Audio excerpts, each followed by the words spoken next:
അടക്കപ്പെടുന്നു. റോമാലേഖനം 6-ാം അധ്യായത്തിൽ അപ്പോസ്തലനായ പൗലോസ് വളരെ വിശദമായി യേശുവിന്റെ കഷ്ടാനുഭവങ്ങളുടെ കൂട്ടായ്മ, അവന്റെ മരണത്തോടുള്ള കൂട്ടായ്മ എങ്ങനെയാണെന്ന് വളരെ വളരെ വിശദമായി എഴുതിയിരിക്കുന്നു. അവിടെ പറഞ്ഞിരിക്കുന്നത് ഇങ്ങനെയാ: ഒരുവൻ മാനസാന്തരപ്പെടുമ്പോൾ അവൻ പാപസംബന്ധമായി മരിച്ച് ആത്മീയമായി ജനിക്കുന്നു. ആകയാൽ ആത്മീയമായി ജനിച്ച ഏതൊരു വ്യക്തിയെയും സ്നാനത്തിനു വേണ്ടി വെള്ളത്തിലേക്ക് കൊണ്ടുപോയി അവനെ വെള്ളത്തിൽ നിമജ്ജനം ചെയ്യുമ്പോൾ അതിൻ്റെ അർത്ഥം അവൻ്റെ പഴയ മനുഷ്യനെ അടക്കി എന്ന്. അവൻ വെള്ളത്തിൽ നിന്ന് ഉയർത്തെഴുന്നേൽക്കുമ്പോൾ റോമാലേഖനം 6-ാം അധ്യായം വളരെ വ്യക്തമായി ഇങ്ങനെ വിളിച്ചു പറയുന്നു: അവൻ പഴയ മനുഷ്യനെ കുഴിച്ചിട്ടിട്ട് പുതിയ മനുഷ്യനായി ഉയർത്തെഴുന്നേറ്റു എന്ന്. വീണ്ടും താഴോട്ട് ഇങ്ങനെ പറയുന്നു: അങ്ങനെ മരിച്ചവൻ പാപത്തിൽ നിന്ന് മോചനം പ്രാപിച്ചിരിക്കുന്നു. എന്താ യേശുവിന്റെ കഷ്ടാനുഭവങ്ങളിൽ കൂട്ടാളിയായി അവനെ അറിയുക എന്ന് പറഞ്ഞാൽ, വിശുദ്ധ വേദപുസ്തകം പറയുന്നു, സ്നാനത്താൽ നിങ്ങൾ അവന്റെ മരണത്തോട് പങ്കാളിയായി തീരുകയാ. റോമലേഖനം 6-ാം അധ്യായം 4-ാമത്തെ വാക്യത്തിൽ അങ്ങനെ നിങ്ങൾ അവന്റെ മരണത്തിൽ പങ്കാളിയായി തീർന്ന സ്നാനത്താൽ അവനോട് കൂടെ കുഴിച്ചിടപ്പെട്ടു എന്ന് എഴുതിയിരിക്കുന്നു. എന്താ സ്നാനത്തിന്റെ അർത്ഥം? യേശുവിന്റെ മരണത്തോട് ഐക്യപ്പെടുവാൻ, പങ്കാളിയായി തീരുവാൻ. യേശുവിനോട് കൂടെ യേശു പങ്കപ്പാടുകളെ സഹിച്ച് മരിച്ച് കല്ലറയിൽ അടക്കപ്പെട്ടതുപോലെ ഒരു മനുഷ്യൻ തൻ്റെ പാപ സ്വഭാവങ്ങളെ മരിപ്പിച്ചിട്ട് അവൻ വെള്ളത്തിൽ മുങ്ങി സ്നാനമേൽക്കുമ്പോൾ അവൻ്റെ പഴയ മനുഷ്യനെ അതിൻ്റെ സകല രാഗമോഹങ്ങളോടും സ്വഭാവങ്ങളോടും കൂടെ വെള്ളത്തിലേക്ക് കൊണ്ടുപോയി അവനെ വെള്ളത്തിൽ നിമജ്ജനം ചെയ്യുമ്പോൾ അവൻ്റെ പഴയ മനുഷ്യനെ അടക്കപ്പെട്ടതായും അവൻ വെള്ളത്തിൽ നിന്ന് ഉയരുക എന്ന് പറഞ്ഞാൽ അവൻ പുതിയ വ്യക്തിത്വമായി ഉയർത്തെഴുന്നേൽക്കുകയും ചെയ്തു എന്ന അതിൻ്റെ അർത്ഥം. അതുകൊണ്ട് തന്നെ റോമലേഖനം 6-ാം അധ്യായം 7, 8, 9 വാക്യങ്ങൾ വായിക്കുമ്പോൾ ഇങ്ങനെ എഴുതിയിരിക്കുന്നു: സ്നാനത്താൽ നാം അവനോടുകൂടെ ക്രൂശിക്കപ്പെട്ടു എന്ന് നാം അറിയുന്നു. അങ്ങനെ മരിച്ചവൻ പാപത്തിൽ നിന്ന് മോചനം പ്രാപിച്ചിരിക്കുന്നു. എങ്ങനെ മരിച്ചവൻ? യേശുവിനോട് കൂടെ ക്രൂശിക്കപ്പെട്ടു മരിച്ചവൻ. എന്താ യേശുവിനോട് കൂടെ ക്രൂശിക്കപ്പെടുക എന്ന് പറഞ്ഞാൽ? അവനെ അറിയുക എന്ന് പറഞ്ഞാൽ, അല്ലെങ്കിൽ യേശുവിനോട് കൂടെ ക്രൂശിക്കപ്പെടുക എന്ന് പറഞ്ഞാൽ അർത്ഥം ഒന്നേ ഉള്ളൂ: അവന്റെ തലയിൽ മുൾക്കിരീടം വെച്ചു. ഒരു വിശ്വാസി പാപചിന്തകൾ അവന്റെ തലയ്ക്കകത്ത് വരുമ്പോൾ ഇങ്ങനെ ബോധ്യപ്പെടണം: യേശുവിന്റെ തലയിൽ മുൾക്കിരീടം വെച്ചതുപോലെ ഞാൻ അവനോട് കൂടെ ക്രൂശിക്കപ്പെട്ടവനാണ്. പാപത്തിന്റെ വഴികളിൽ നടന്നു പോകുമ്പോൾ ഒരു ഉത്തമ ദൈവഭക്തൻ ഇങ്ങനെ ബോധ്യപ്പെടണം: ഞാൻ യേശുവിനോട് കൂടെ ക്രൂശിക്കപ്പെട്ടവനാ. എന്റെ പാദം ഇനി പാപത്തിന്റെ പാതകളിൽ നടന്നു പോകുവാൻ ലഭ്യമല്ല. ഒരുവൻ നല്ല 2 വാക്ക് പറഞ്ഞ് തിരിച്ച് ഒരു അടി കൊടുക്കുവാൻ കൈ ധരിക്കുമ്പം ഒരു വിശ്വാസി അവൻ ഇങ്ങനെ ബോധ്യപ്പെടണം: എന്റെ കൈ യേശുവിനോട് കൂടെ ക്രൂശിൽ തറയ്ക്കപ്പെട്ടിരിക്കുക. ഇനി ഈ കൈ പാപം ചെയ്യുവാൻ വെമ്പുകയില്ല. ഹല്ലേലൂയ. ചില സന്ദർഭങ്ങളിൽ മറ്റുള്ളവർ ഇങ്ങോട്ട് അസഭ്യം പറയുമ്പോൾ തിരിച്ചു ചിലത് പറയുവാൻ എന്റെ നിങ്ങളുടെ നാവ് അനങ്ങി തുടങ്ങുമ്പോൾ ഒരു ദൈവഭക്തൻ ഇങ്ങനെ മനസ്സിലാക്കണം: രോമം കത്തിരിക്കുന്നവരുടെ മുൻപാകെ മിണ്ടാതിരുന്ന കുഞ്ഞാട് എന്ന യേശുവിനെ കുറിച്ച് വിശുദ്ധ ബൈബിളിൽ രേഖപ്പെടുത്തിയിരിക്കുന്നത്.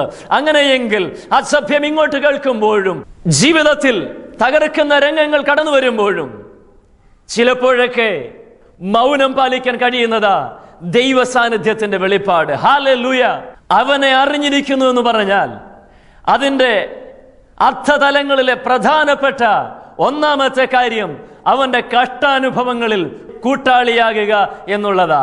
അവനെ അറിഞ്ഞിരിക്കുന്നു എന്ന് പറയുന്ന ഏതൊരു വ്യക്തിയും യേശു കഷ്ടമനുഭവിച്ചതുപോലെ ജീവിതത്തിൽ പാപത്തോട് പൊരുതുകയും പാപ സ്വഭാവങ്ങളിൽ നിന്ന് വേർപെട്ടിരിക്കുകയും ചെയ്യണമെന്ന വിശുദ്ധ വേദപുസ്തകം അർത്ഥമാക്കുന്നത്. ഹല്ലേലൂയ. വീണ്ടും ഫിലിപ്പിയ ലേഖനത്തിൽ നാം വായിച്ച അതേ തിരുവചന ഭാഗം ഞാൻ എടുക്കട്ടെ. അവന്റെ കഷ്ടാനുഭവങ്ങളിൽ കൂട്ടാളിയാകുകയും 2 അവന്റെ പുനരുദ്ധാനത്തിന്റെ ശക്തിയെയും അനുഭവിച്ചറിയണം എന്ന് അവിടെ 2ാമതായി രേഖപ്പെടുത്തിയിരിക്കുന്നത്. അവന്റെ പുനരുദ്ധാനത്തിന്റെ ശക്തിയെ അനുഭവിച്ചറിയുക. യേശുവിനെ അറിയുക എന്ന് പറഞ്ഞാൽ അവന്റെ കഷ്ടാനുഭവങ്ങളിൽ കൂട്ടാളിയാകണം. 2 അവന്റെ പുനരുദ്ധാനത്തിന്റെ ശക്തിയെ അനുഭവിച്ചറിയണം. ഏതാ ഈ പുനരുദ്ധാനത്തിന്റെ ശക്തി?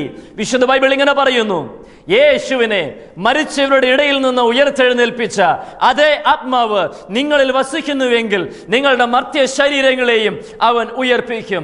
നമ്മുടെ അകത്ത് വസിക്കുന്ന പരിശുദ്ധാത്മാവിന്റെ പ്രത്യേകത എന്താണെന്ന് അറിയാമോ?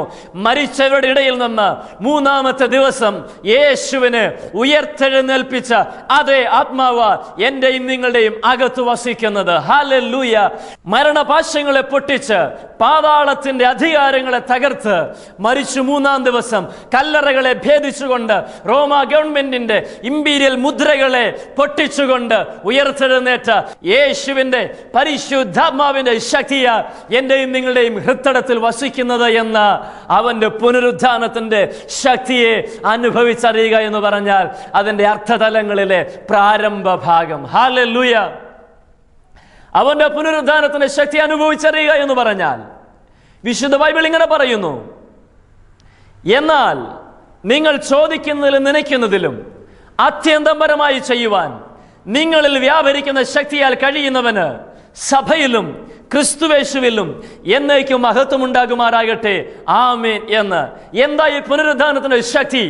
അതിന്റെ പ്രത്യേകത നാം ചോദിക്കുന്നതിലും നനയ്ക്കുന്നതിലും അത്യന്തപരമായി ചെയ്യുവാൻ നമ്മിൽ വ്യാപരിക്കുന്ന ശക്തിയാ ഈ പുനരുദ്ധാനത്തിന്റെ ശക്തി എന്ന് പറഞ്ഞാൽ, കർത്താവേ ഇത് ചെയ്യണമേ ചെയ്യണമേ ചെയ്യണമേ എന്ന് പറഞ്ഞ് പല വിഷയങ്ങൾക്ക് വേണ്ടി അപേക്ഷ കഴിക്കുന്ന തലത്തിന് മാറ്റം വന്നിട്ട് അത് വേണ്ട എന്നല്ല പറഞ്ഞത്, അധികാരത്തോടെ അകത്ത് വ്യാപരിക്കുന്ന പരിശുദ്ധാത്മാവിന്റെ ശക്തിയാൽ ചിലത് ചെയ്യുവാൻ കഴിയുമെന്ന്.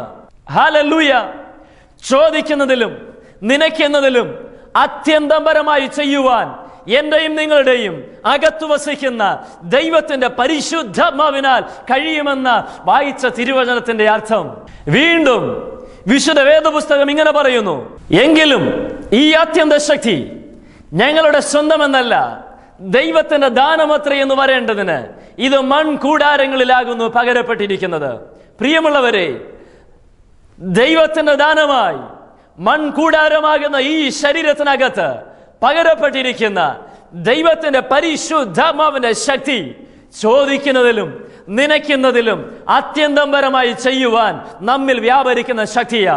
ഇതുവരെയും ചോദിച്ചത് ലഭിച്ചില്ല എങ്കിൽ, പ്രാർത്ഥിച്ചിട്ട് ഉത്തരം ലഭിക്കുന്നില്ല എങ്കിൽ, ദൈവത്തിന്റെ പരിശുദ്ധാത്മാവിന്റെ ശക്തി ഒരുവന്റെ അകത്ത് പ്രവേശിക്കുന്ന സെക്കൻഡിൽ തന്നെ, ദൈവത്തിന്റെ പരിശുദ്ധാത്മാവിനാൽ ഒരുവൻ നിറയപ്പെടുന്ന അതേ സെക്കൻഡിൽ തന്നെ ചോദിക്കുന്നതിലും നനയ്ക്കുന്നതിലും പ്രതീക്ഷിക്കുന്നതിലും ഭാവന കാണുന്നതിലും അത്യന്തപരമായി ചോദിക്കുന്ന പ്രാർത്ഥിക്കുന്ന വിഷയത്തിന്റെ മേൽ നിനക്ക് വേണ്ടി പ്രവർത്തിക്കുവാൻ അവൻ ശക്തനത്രേ. ഞാൻ വായിച്ച വാക്യത്തിലേക്ക് മടങ്ങി വരട്ടെ. അവൻ എന്നോട് പറ്റിയിരിക്കയാൽ ഞാൻ അവനെ വിടുവിക്കും, അവൻ എന്റെ നാമത്തെ അറിയുകയാൽ ഞാൻ അവനെ ഉയർത്തും. അവന്റെ നാമത്തെ ശരിയാവണ്ണം അറിയുന്നവൻ അവന്റെ കൽപ്പനയെ പ്രമാണിക്കും. അവന്റെ നാമത്തെ അറിയുക എന്ന് പറഞ്ഞാൽ അവന്റെ കഷ്ടാനുഭവങ്ങളുടെ കൂട്ടാളിയാകുകയും അവന്റെ പുനരുദ്ധാനത്തിന്റെ ശക്തിയെ അനുഭവിച്ചറിയുകയും ചെയ്യുക എന്ന അതിനർത്ഥം. നാം വായിച്ച ഫിലിപ്പിയ ലേഖനത്തിൽ വീണ്ടും ഇങ്ങനെ എഴുതിയിരിക്കുന്നു, ഇത് നിമിത്തം, ഈ ശരിയാവണ്ണമുള്ള അറിവ് നിമിത്തം ഞാൻ സകലതും ചപ്പെന്നും ചവറെന്നും എണ്ണുന്നു. ഏതറിവ് നിമിത്തം? യേശുവിനെ കുറിച്ചുള്ള ശരിയാവണ്ണമുള്ള അറിവ് നിമിത്തം. അപ്പോസ്തലനായ പൗലോസ് ഗമാലിയേലിന്റെ പാദപീഠത്തിലിരുന്ന് ന്യായപ്രമാണം അഭ്യസിച്ചവൻ, മികച്ച താർക്കികൻ, ബെന്യാമിൻ ഗോത്രത്തിൽ നിന്ന് ജനിച്ച ബെന്യാമീന്യനായ യഹൂദൻ, ഇന്നത്തെ അമേരിക്കൻ സിറ്റിസൺഷിപ്പിന് തുല്യമായ റോമ സിറ്റിസൺഷിപ്പിന്റെ ഉടമസ്ഥൻ, ഈ ലോകത്തിൽ തനിക്കുണ്ടായിരുന്ന എല്ലാവിധ സമ്പത്തും ധനവും മാനവും സ്ഥാനങ്ങളും എല്ലാം താൻ ഈ അറിവ് നിമിത്തം, ഏതറിവ്? യേശു ക്രിസ്തുവിലുള്ള വിശ്വാസത്താൽ രക്ഷയുണ്ട് എന്നുള്ള അറിവ് നിമിത്തം ചപ്പെന്നും ചവറെന്നും എണ്ണുന്നു. എന്താ അവനെ അറിയുക എന്ന് പറഞ്ഞാൽ അതിന്റെ അർത്ഥം, ഒരുവൻ ശരിയാവണ്ണം യേശുവിനെ അറിഞ്ഞാൽ, സ്നേഹിത, എന്നെ കേൾക്കുന്ന ഈ പ്രഭാതത്തിൽ നിങ്ങളുടെ സ്വീകരണ മുറിയിൽ തുറന്നു വച്ചിരിക്കുന്ന ടെലിവിഷനിലൂടെ ദൈവത്തിന്റെ വചനം കേൾക്കുന്ന പ്രിയ സ്നേഹിത, യേശുവിനെ ശരിയാവണ്ണം നീ